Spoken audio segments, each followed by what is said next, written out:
उस रब सोने ने मंजूर होया तो इंशाल्लाह मेहनत करांगे, रात दिन मेहनत करांगे तो एक दिन आएगा कि हिंदुस्तान पिछले छोटे थे, मेरा नाम शहबाज शरीफ नहीं है, कि हिंदुस्तान पिछले छोटे थे, मेरा नाम शहबाज शरीफ नहीं है, कि हिंदुस्तान पिछले छोटे थे, मेरा नाम शहबाज शरीफ नहीं है। उन्होंने ये भी कहा है कि अगर भारत को पीछे ना छोड़ा तो मेरा नाम शहबाज शरीफ नहीं। ओ भाई, F-35 की प्रोडक्शन भारत में शुरू होने वाली है, टाटा के साथ एग्रीमेंट हो गया है और इवन की फैक्ट्री भी जो है वो इनॉग्रेट भी हो गई है। हिंदुस्तान जो है, उनकी जो रिलायंस कंपनी है वो इवन वेनेजुएला के अंदर पहुंची हुई है और वहां से वो क्रूड ऑयल लेते हैं वेनेजुएला से। ओमान के फॉरेन मिनिस्टर ने ये कहा है कि ओमान और भारत के दरमियान जो ताल्लुकात हैं वो जिसे कहते हैं ना, sky is the limit. PM Shehbaz है ना, उनकी जो स्पीच करने का स्टाइल है और जो वो जोश और जज्बे के साथ स्पीच करते हैं कि वो माइक शाइक सारे उनके आगे के गिर जाते हैं। हमने जॉइंट वेंचर साइन कर लिया है। किसने?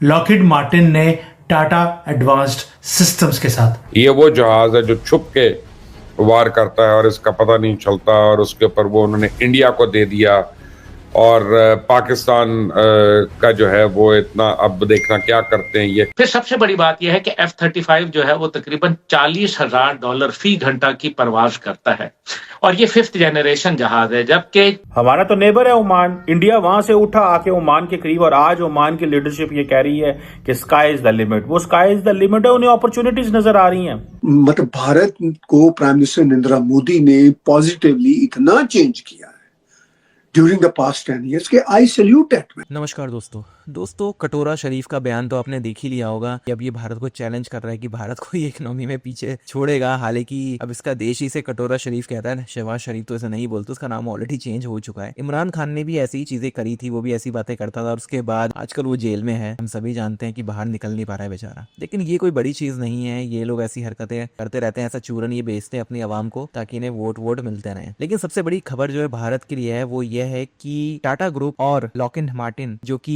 F-35 को बनाती कंपनीज के बीच में करार हो गया है, जिसमें F-35 के बहुत सारे जो पार्ट्स हैं वो इंडिया में ही बनेंगे। इंडिया के लिए काफी एक्सपेंसिव था F-35 और Su-57 से जो इसकी कीमत थी ऑलमोस्ट डबल से भी ज्यादा थी और इसका मेंटेनेंस भी बहुत महंगा पड़ने वाला था। तो शायद ये बातचीत हुई होगी मोदी जी और ट्रम्प के बीच में और इसीलिए अभी करार भी हो गया है। आप इस सब के बारे में क्या सोचते हैं? ये बहुत बड़ी बात है हमारे देश के लिए कि हम इतनी एडवांस टेक्नोलॉजी पे काम करेंगे और ऐसे पार्ट्स हमारे देश में बनेंगे F-35 के। आप इस सब के बारे में क्या सोचते हैं? कमेंट बॉक्स में जरूर लिखिएगा। वीडियो अच्छा लगे तो लाइक करें, शेयर करें, चैनल को सब्सक्राइब करना ना भूलें, बेल का आइकन प्रेस कर दें लेटेस्ट नोटिफिकेशन के लिए और कटोरा शरीफ के लिए भी 2 शब्द जरूर लिखें। आइए आगे बढ़ते हैं इस वीडियो में। इंडिया कैसे वो स्पेस लेके जा सकता है जो पाकिस्तान की स्पेस थी, जो पाकिस्तान जिस चीज को देखें, हमारे तो नेबरिंग कंट्री है, हमारा तो नेबर है ओमान, इंडिया वहां से उठा आके ओमान के करीब, और आज ओमान की लीडरशिप ये कह रही है कि स्काई इज द लिमिट। वो स्काई इज द लिमिट है, उन्हें अपॉर्चुनिटीज नजर आ रही हैं,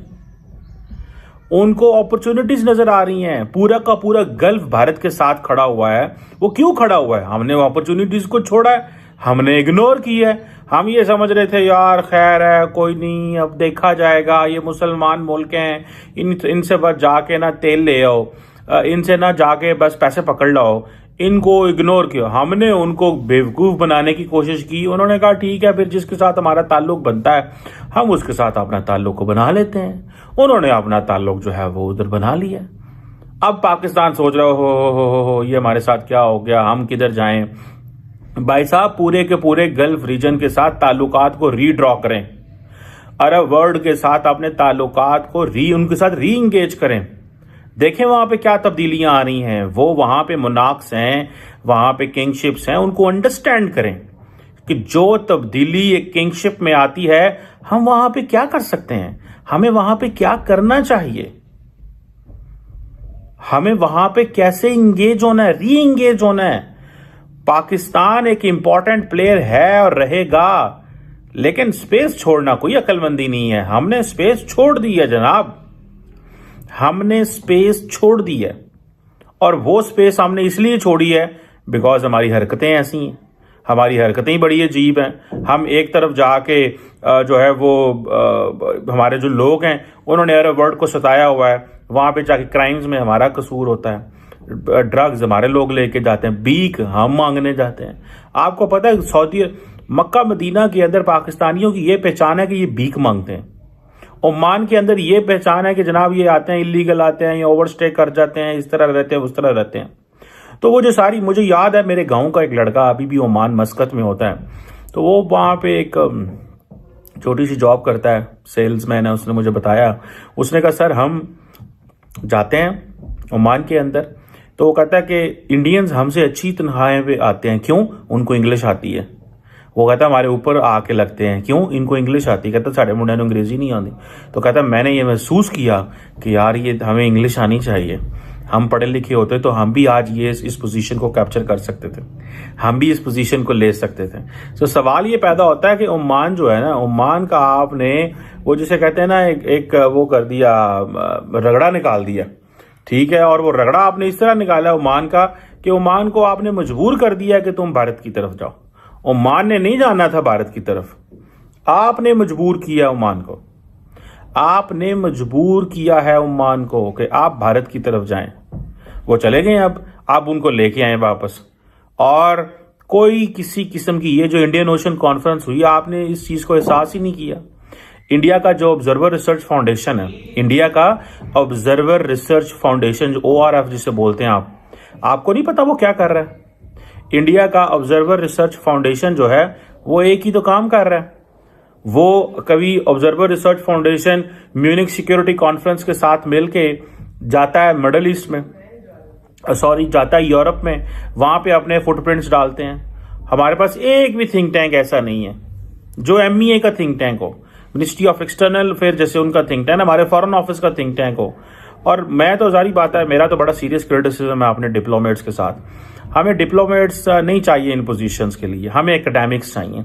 वो एकेडमिक्स जिनका वेस्टर्न एक्सपोजर हो, ग्लोबल एक्सपोजर हो, बड़ी यूनिवर्सिटियों से पढ़ के हो, मतलब उनको डिफरेंस ऑफ ओपिनियन भी देना आता हो, उनको अपना मुकदमा भी रखना आता हो, एंड उनके ग्लोबल कनेक्शंस भी हो। तो हमारे पास 10 भी है पाकिस्तान के पास ऐसे लोग नहीं हैं जिन्हें हम $5-5 हज़ार डॉलर पे रख सकते हैं, जिनकी डिस्पोजल पे हम थोड़ा सा कुछ जो साल का कुछ $2 मिलियन हम दे सके उनको।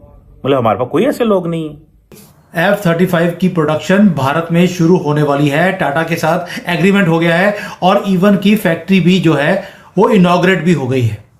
अब आप सोचकर देखिए, ये मास्टर स्ट्रोक नहीं है तो क्या है? यानी कि जो मेक इन इंडिया का एजेंडा था मोदी जी का, कि मुझे यहां पर जॉब्स को भी क्रिएट करना है, स्किल्ड लेबर को डेवलप करना है और भारत में ही ये बड़े चीजों को बनाना है। हमने जॉइंट वेंचर साइन कर लिया है। किसने? लॉकहीड मार्टिन ने टाटा एडवांस्ड सिस्टम्स के साथ। अब ये ऐसी खबर है जो हमारा मेन स्ट्रीम मीडिया कभी कवर नहीं करेगा। क्यों? क्योंकि ये चीज दिखाते ही चाइना के पेट में दर्द होता है और चाइना से पैसे लेकर इनको बोला जाता है कि आपको भारत की तरक्की की कोई भी न्यूज आपको दिखानी नहीं है, भारत के लोग